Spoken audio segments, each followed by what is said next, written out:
Ya en el oráculo de Delfos se podía leer la inscripción «Conócete a ti mismo».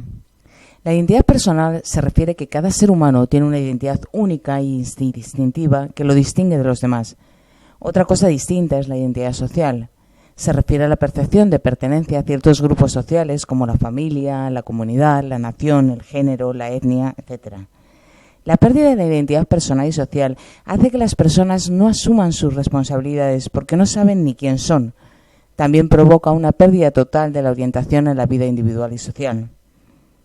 Alejandra Pizarnik dejó plasmado en uno de sus poemas, La noche, que no hay nada más intenso que el terror de perder la identidad. Para José Saramago, la identidad de una persona no es el nombre que tiene, el lugar donde nació ni la fecha en la que vino al mundo. La identidad de una persona consiste simplemente en ser, y el ser no puede ser negado. Franz Kafka mostraba en su obra la desesperación y el absurdo. Su obra expresa las ansiedades y la alienación del hombre de principios del siglo XX. Se ha considerado emblemático para el existencialismo.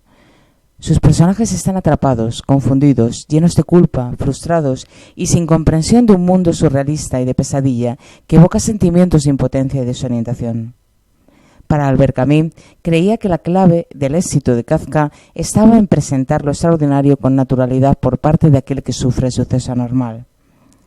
La Metamorfosis de Kafka, de 1915, muestra cómo cambia la vida del joven Gregorio Samsa, un sencillo viajante de comercio, cuando al despertar una mañana, tras un sueño intranquilo, se encontró en la cama convertido en un monstruoso insecto. Está el individuo ante las normas de la sociedad que no puede entender ni compartir, incomprensión y soledad, de quien persiste en su actitud de preservar su identidad. Al igual que el señor Samsa, parece que el propio Kafka luchó por establecer su identidad, desear desesperadamente complacer a su padre con sus escritos, pero sin éxito, y se sumió en el autodesprecio. Esto ocurrió a principios del siglo XX. No obstante, hoy en día se está utilizando como arma para desorientar aún más, confundiendo con terminologías inventadas. Un ejemplo de ello es la ideología del género. La confusión sexo-género no es inocente. El género se refiere a lo femenino y lo masculino y es un constructo social, mientras que el sexo define la condición de los seres vivos por la que se distingue el macho de la hembra. La teoría de Simone de Beauvoir señaló la necesidad de que las mujeres definiesen su propia identidad al margen de convenciones sociales impuestas. Simone llegó a la conclusión de que no hay nada biológico ni natural que explique la subordinación de las mujeres. No se nace mujer, se llega a serlo. Esta afirmación ha sido tergiversada por teóricos postestructuralistas y queer como Judith Butler. Butler defiende que la definición de mujer no es biológica, sino cultural. Se ha tergiversado de tal manera que hasta existe el género fluido.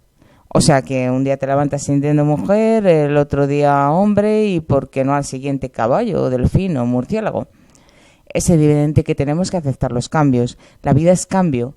Pero la identidad social no puede ser fluida, sino mantenida para que la persona se integre en una sociedad o un grupo social determinado. Eso no tiene nada que ver con su identidad personal, al igual que el género es algo muy distinto al sexo. Incluso hay personas intersexuales cuyo sexo no está bien definido al nacer, pero esto no tiene nada que ver con la orientación social de la persona. En las sociedades tradicionales, los ritos de paso marcan la socialización de las transiciones más importantes en la vida humana, como el nacimiento, la iniciación, el matrimonio y la muerte, y contribuyen a preservar la estabilidad de la sociedad, regulando la posición del individuo en su seno. El término rito de paso, rito iniciático o rito de iniciación, alude a un concepto que designa un conjunto específico de actividades que simbolizan y marcan la transición de un estado a otro en la vida de una persona. Sin embargo, Byung-Chul se ha dado cuenta de que están desapareciendo los rituales. En La desaparición de los rituales, una topología del presente, Byung-Chul nos indica que los rituales son acciones simbólicas que crean una comunidad sin comunicación, pues se asientan como significantes que sin transmitir nada permiten que una colectividad reconozca en ellos sus señas de identidad. Sin embargo, lo que predomina hoy es una comunicación sin comunidad, pues se ha producido una pérdida de los rituales sociales. Para Byung-Chul, su progresiva desaparición acarrea el desgaste de la comunidad y la desorientación del individuo. Por otro lado, hoy se habla mucho de autenticidad. Byung-Chul comenta: Todos quieren ser alguien, hacerse notar, todo el mundo desea ser auténtico, ser distinto a las demás. Por eso son todos iguales.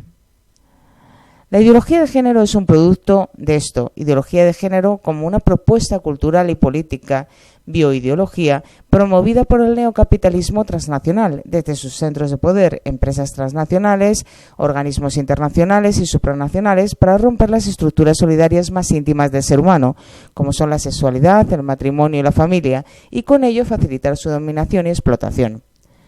Por último, con esta masacre desorientativa del ser humano, nos seguimos encontrando con la necesidad de ser, de relacionarse e identificarse con grupos. Existe una necesidad tan grande de identidad y pertenencia a grupos que las sectas ideológicas de género, política, religión, espiritualidad e incluso científicas están haciendo el agosto. El individuo no se atreve a cuestionar ningún dogma dentro del grupo y esto está incluso desestructurando los propios grupos. Las uniones deberían ser de individuos y personas concretas, con identidades personales y con pensamiento crítico. La expresión sapere aude, atrévete a pensar, cuya divulgación se debe al filósofo Immanuel Kant, sapere aude, ten el valor de servirte de tu propia razón, he aquí el lema de la Ilustración. Atrévete a pensar por ti mismo y disipa el miedo a cambiar. El miedo al cambio o a la incertidumbre es una de las dificultades psicológicas y emocionales más frecuentes de los seres humanos. Tememos al futuro, a lo incierto, a lo que puede ocurrir y sobre todo dudamos de si vamos a ser capaces de afrontarlo. Pero siempre, si el cambio se produce desde dentro de uno mismo y para mejorar, es positivo.